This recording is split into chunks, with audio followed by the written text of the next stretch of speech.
56% of young men have gynecomastia. That is insane. Let me put that into human perspective. 1 of every 2 people have gyno. You or me. And watch, in 10 years that number is going to increase to 70%, then 75%, then it's going to go higher and higher and higher until everyone's gonna have gyno. Watch. Except the 1% aesthetic lab viewers. Imagine you are a young man. Let's call him Steve. You see testosterone getting talked about a lot on YouTube, and people say testosterone shows how manly you are. So you do a blood test excited and waiting every single day for your hormone levels, and the mail finally comes in. You rip open the box like you do the packet of Doritos you get every day, and it says 200 nanograms. How can I have such low testosterone? I'm an alpha male. Are you? I only fap 2 times a week. Yeah, Steve, it's more like 20. But there was a study saying that fapping decreases the risk of prostate cancer. Just shut the fuck up. Well, Steve doesn't understand that he's eating 200 grams of sugar a day with 0 nutrient dense foods, and he's playing video games 6 hours a day with no sunlight. No wonder your testosterone is so low. So that's why in this video we are going over the 3 worst habits destroying your testosterone levels. Let's get to number 1. Number 1 is the biggest reason why most men have low testosterone nowadays, and I want you to guess what it is. It's not sleep, it's not lack of exercise, it is a micronutrient deficiency. Guys, the modern diet is so unhealthy and so bad for your testosterone. I cannot begin to explain how horrible these foods are for you. And if you got all of your nutrients for the day and you eat a packet of crisps, yes, it's bad, but you're still getting all of your nutrients. It's not as bad. But that packet of crisp or that Snickers bar has 0 nutrients in it. And in order for your body to make testosterone, you need to be eating the correct foods. It's like building a house with no materials. How are you going to build a house with nothing? It's the same thing with testosterone. How testosterone starts is from something called cholesterol, and cholesterol has been demonized, and this is also another reason why testosterone is so low. People always say, oh, the cholesterol is bad for you. No, the kickstarting process of testosterone is from cholesterol. And where do you find cholesterol? Eggs. I always preach this. Eggs, red meat, nuts. These are all high in zinc and have cholesterol in them. There's multiple zinc studies where people were deficient in them, and as soon as they start taking them, they go up to over 1,000 nanograms. And boron is not found in meats. Boron is found in fruit, mainly avocado. You need about 5 to 10 milligrams per day, and avocado already has 3. If you eat 2, that's enough for the day. And foods like dried apricots and other fruits will boost testosterone. So yeah, eat your fruits as well. Don't just eat meat. And if you do all of these things, no matter how lazy you are, no matter how much you don't exercise, your testosterone will still skyrocket.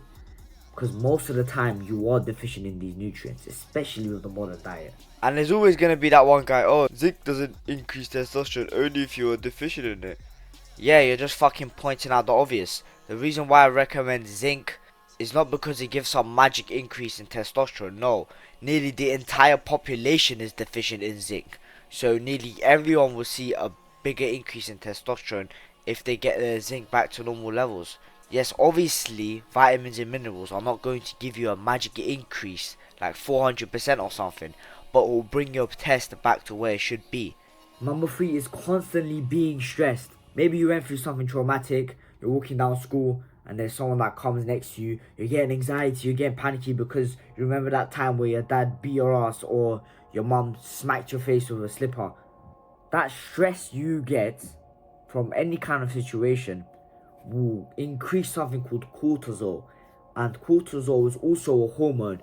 And cortisol is basically the joke hormone for males. So what I mean by this is we need cortisol to survive. So cortisol kind of activates your flight or fight system more.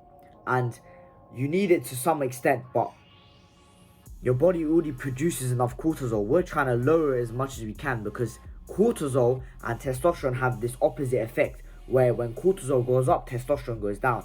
And when testosterone goes up, cortisol goes down. So you, by decreasing your cortisol, your testosterone will also go up.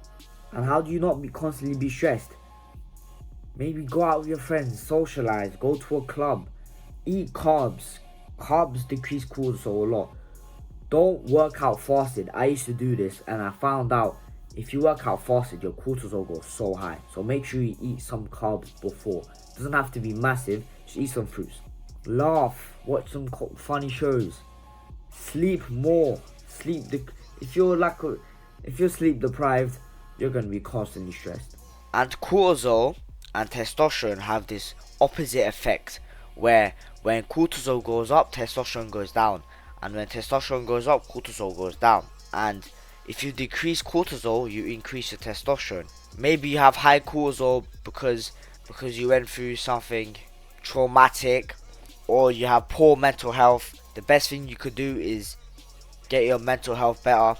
Make sure you eat carbohydrates. Carbohydrates decrease your cortisol. And make sure you sleep a lot. Number 3 is not sleeping enough. Sleep is right next to the micronutrient deficiencies. It's the second most important thing to increase your testosterone. Most people are not sleeping enough. Everyone says they sleep 8 hours, right? So let's say I want to wake up at 8 a.m. What time will I go to bed if I want to sleep 8 hours? A lot of people will say 12 p.m., right? But no, 8 hours in bed and 8 hours sleeping is two different things. Most people have somewhere about 80 to 85% sleep efficiency. So that means if you want to go sleep for 8 hours, you have to be in bed for 10 hours. And that's if you have no problem with you. If you have insomnia or some shit, you need to be in bed for way longer than that. When it gets dark time, night time, people are stimulating themselves with video games, watching entertaining shows, when that keeps their brain awake. You're meant to unwind, maybe read a book. You're not meant to be playing video games with all that bright light right before you go to bed. It will mess up your sleep quality even more. And yeah, that has been the end of the video. Let's become strong men again in a weak society. Bye.